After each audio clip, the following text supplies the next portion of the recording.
And a masseuse. Yeah, masseuse. I have a masseuse. It's great. I love it. Does she fuck? Because that's the kind of masseuse we're looking for. What's no.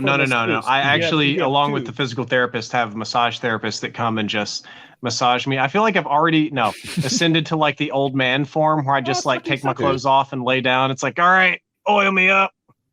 You're beyond any sort of arousal. You're just like, my back's hurting today. Yeah, kind of strong little hands in there.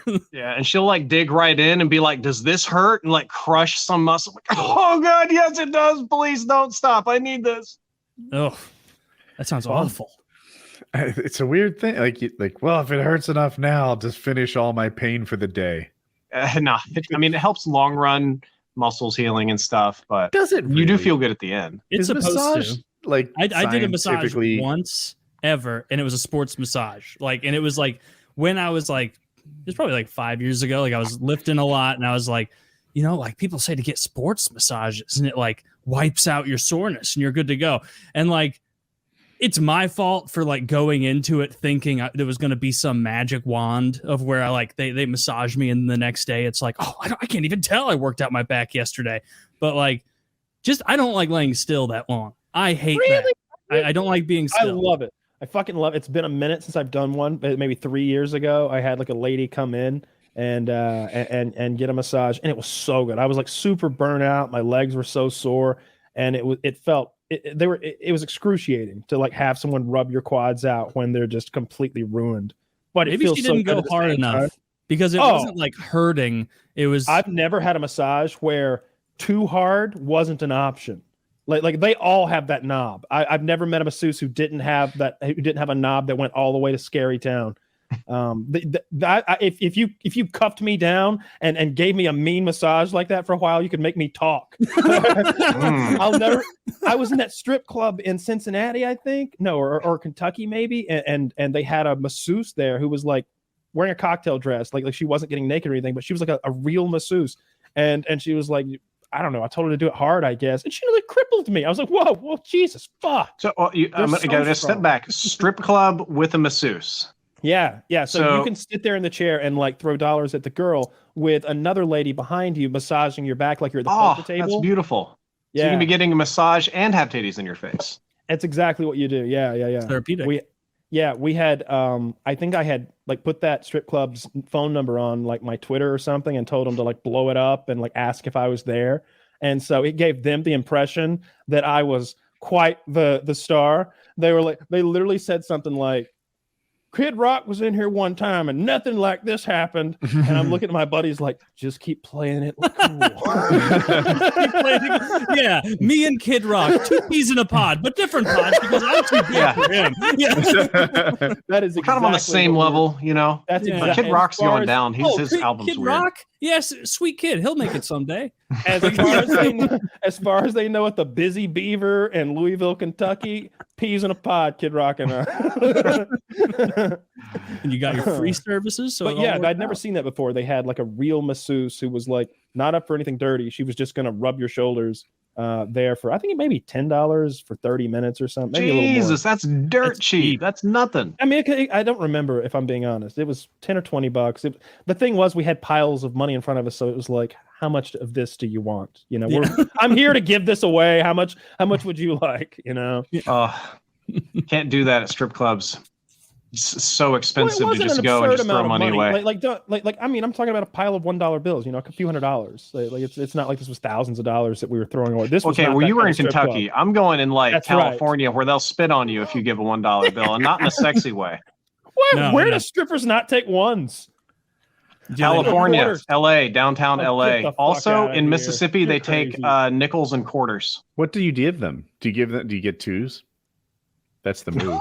No, I would only go to strip clubs with friends. It was not really my thing because my mom worked in that industry for a long time, so it's not exactly like sexy for me.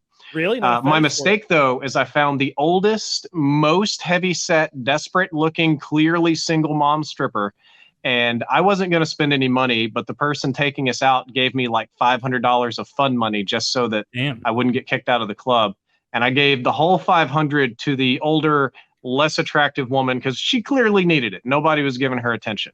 And I thought I had done a good deed and went back to my chair, but there was a miscommunication. And I got a very up close and personal private show with a person that I didn't want to see in that particular type of undress right in my face. It was horrible. You paid for a dance, and you're gonna get it, boy. Yeah, pretty much. Pretty much. No good deed goes unpunished. I've never seen an uppity strip club that wouldn't take where girls would turn ones away. I've definitely seen situations where when you go to get your money, you get twos. You get $2 Really? bills. That's a real popular thing that strip clubs will do. It is doubling their income, and you don't quite feel like they've doubled the income. Like it's this weird thing. Like $2 bills, yeah, cool, neato, yeah, give me 50 of them, and like you don't realize like they're just gone real quick. Give me 50 more, and they are cool. Wait, you know what they should do? Back in the old days, arcade machines ran off tokens, right? So you give them like $5. They'd give you, what is that, 20 tokens? Yeah, they do that. There's no way that you don't spend every single token. They have no value outside this building. Doesn't work. I've been to clubs like that. They use Monopoly dollars. Okay. Really? As a patron, like I'm not big into strip clubs. I've been to like 6 or 7. I've been to some real nice ones. When I've gone, I've been like somebody's guest that was like a cool person. I don't know what else to say. You know, some famous VIP I don't know, of some sort. Millionaire or some kind who's like, yeah, let me take you to my strip club. And he like he's like, show him your pussy. And the girl's like, yeah, here's my pussy. And it's like, do you own this place? I own her. I've literally had that happen. But it's not really my bag. I went to the strip club. They just seem like such awful people. When my collegiate swim team, the assistant coach owned a strip club, and if we won, he'd stop by on the way home. And I'm like 19, like I'm not even allowed in this establishment. You're supposed to be 21. So he put us like in the back corner, and we just like watched the strippers from afar while he, I guess, took care of business. I don't know. What a cool guy, right? It seems a little inappropriate by today's standards. Like, I got me too. Like you're a 19-year-old dude, and he like arranged for you to see some titties from afar. Like, come on, like I think we're okay. I think the real problem is the alcohol. That's why you're not allowed in there, right? Like, isn't it? I don't think it's even the titties. There's some strip clubs that's 18 plus you can go in, but still you got to be 21 to drink. Different states have different laws about the levels of nudity too that can be experienced. Yeah. I think I've only been in maybe one that had full nudity. Is that why it's 21 for strip clubs? Because they're trying to trying to make the booze money too. That's a huge. Yeah, I mean everything in the strip club is going to be stupid expensive. Yeah. Well, I mean it's like a bar, you know, like buying a drink at the strip club is no different than buying a drink at a bar. You know, you're paying 3 or 4 times what it's worth. And it's not worth, and you know, it gets expensive if you're trying to get drunk at a bar. I want to go somewhere that has appetizers. They have appetizers at the strip club. They have good buffets sometimes. Honestly, a lot of strip clubs have really good food. It'll be like sometimes I've seen it be like a Waffle House in the strip club.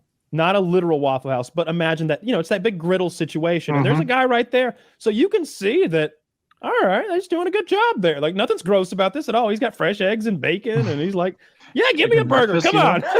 And sometimes, look, when the strip club closes, they all go to Waffle House. So yeah, and you can buy, you know, you're in there. I'll never forget. I've told the story, but once more, my little hometown of Livonia, Georgia, very puritanical place. I don't know how many churches we have, but we have at least 5 big ones: Baptists, Lutherans, Methodists, Church of God. It's what we do. And then this new restaurant was going to come to town. They bought up this little square of land near where the interstate pops off in Atlanta. We're right on Interstate 85 heading up here in Northeast Georgia. And so they're like, a new burger joint applied for a licensing. It's called the Cafe Risque. We'll apply it. We'll approve that. And they didn't read the fine print of what they were approving. They were approving a burger restaurant and strip club and novelty store. And so that is what they built right there in puritanical Livonia, Georgia. They built the Cafe Risque strip club, and they put billboards. They put billboards up and down the interstate for 30 I've seen Cafe miles. Risque. I don't even know where the place is, but I've seen tons of billboards. They have them down in Florida, I think, and maybe South Georgia. So like if you're ever on like I-95 up down there, you may see some of their billboards. It's like a chain. And they're a chain of them, yeah. Like I don't know how many there were, but it used to be 3 or 4. Imagine opening up a strip club franchise. Pay your franchise fees. So you pull off, and here's this 24/7, essentially Waffle House and then there's a stage with a naked lady on it at all times. So some pool tables and a jukebox and some pornos. Yeah, there you go. That's a hell of a deal. Damn. Yeah, stumble on into that fine establishment. Wait, that's what it's like when you go there? Yeah, It's lame? it's what? Lame, I said? Like the I billboards mean- make it seem like this place will be a dream. Like James, like NBA this is a players are going to low- be in there. Looks like it Taking used it. to be a dentist's office. This is a low class establishment as far as Yeah. like, the girls. Like there's going to be, I would say there's a lot of like 4s and 5s that are in there, like some real rough looking ladies, and it's like a Ouch. DVD. They like sell pornos and sex toys and stuff. And then there's, like I said, there's fucking food as well. You get a burger while you're there. I like that. Like When we were like 18 or 19, like when I was right out of high school and just like staying up all night and doing silly shit, it's like Waffle House or Cafe Risque. Well, one of them has a pool table and titties, and the other doesn't. So let's go to Waffle Cafe House Risque. must have taken a hit. So Cafe it ended up Risque coming must to a head, and they couldn't get rid of the restaurant, so they bought them out for $1 million of taxpayers' money. Went to this little lot. I mean, it was like 1/8 of an acre that this whole thing took up for $1 million, and then they bulldozed that shit to the ground. And there's a Cracker Barrel there now. If you're ever Cool. driving through, Fun for the whole family. Cracker Barrel. yeah, sitting on the burial ground of the Cafe Risque.